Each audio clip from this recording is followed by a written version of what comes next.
Hello everyone, সবাই কেমন আছো? ভালো আশা করছি ভালো আছো। তো এর ভিডিওটা অনেক দিন আগের। আমি আমার কলেজ লাইফের লাস্ট স্যারের বাড়িতে আমি যাচ্ছিলাম। রাস্তা দিয়ে যাওয়া এই মনে হচ্ছিল যে আর হয়তো এইভাবে যাওয়া হবে না। তারপর আমরা চলে গেলাম স্যারের বাড়িতে। স্যারের বাড়িতে গিয়ে আমরা সবাই একটু আনন্দ করলাম, খাওয়া দাওয়া করলাম। খাওয়া দাওয়ার পর আমরা সবাই একসঙ্গে বসে একটু স্যারের সঙ্গে বা প্রত্যেকে একে অপরের সঙ্গে কমিউনিকেশন করছিলাম, একটু আনন্দ করছিলাম, কথোপকথন করছিলাম। তো এখানে হলো বেন্টিনা, ওর সঙ্গে কথা হচ্ছিল, মজা হচ্ছিল। যাই হোক, সবাই সবার সঙ্গে কথা হচ্ছিল, মজা হচ্ছিল।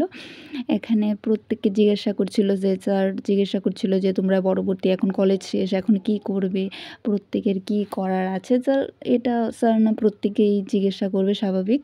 তো স্যার আমাদের প্রত্যেককে জিজ্ঞাসা করছিল যে তোরা কি করবি, তুমি কি করবে, তুমি কি করবে, এখন কি করছো, ঠিক আছে। এরপর আমাদের এখান থেকে বেরিয়ে গেলাম। বেরিয়ে ভাবলাম শেষ দিন একটু আনন্দ করে যাই। তো আমরা চলে গেলাম ডিরেক্ট ডিমসাগর। ডিমসাগর যাওয়ার পর ডিমসাগরের যে পুকুর বলে বা লিক যেটাই বলে, এটার মধ্যে প্রচুর পরিমাণে মাছ আমরা দেখতে পেয়েছিলাম, ঠিক আছে। তো সেগুলো এত ভালো লেগেছিলো, এত ভালো লেগেছিলো। তো তোমাদের সঙ্গেও একটা ক্লিপ তুলে রেখেছিলাম তোমাদের দেখানোর জন্য।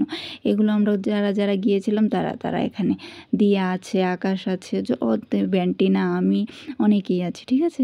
এখানের এই পুকুরের মাছগুলো এত ভালো লাগছিল, মানে প্রচুর মাছ এই ডিমসাগরের এই পুকুরটায়। তোমাদের যদি আমার ভিডিও ভালো লাগে, like comment share please. Thank you.